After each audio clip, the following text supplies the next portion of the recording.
Hey class. One thing I forgot to tell you guys about today is if you're formatting your final essay and you need to insert a picture or graph from documents D, E, or F, you can find those documents right here. If you open this up, you can just copy and paste directly from here and then insert it into your essay.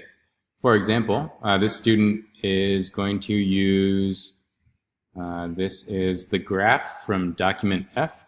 So they've introduced the graph. The graph changes in population and death rates, 12,000 to 5,000 BCE, created by Razib Khan, illustrates that epidemic disease increased when people changed from hunting and gathering to agriculture. So here is a good place to insert the graph. So you can copy from here.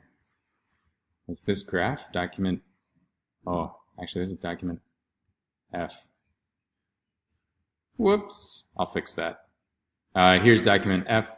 So what you can do is just copy that and paste it into your document.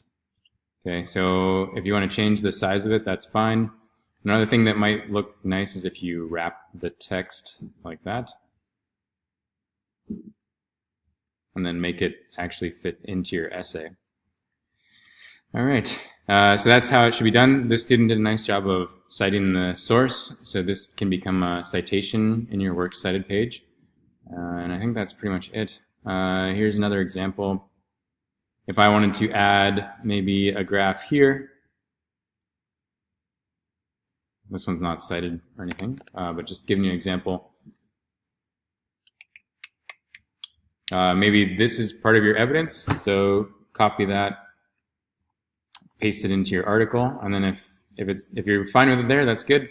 Or you can try wrapping the text, and that'll have the text go around your pictures. Okay, these images, if you use these two images, these are from document E. You do not have to have any other citation as long as you leave this information and this information that is citation.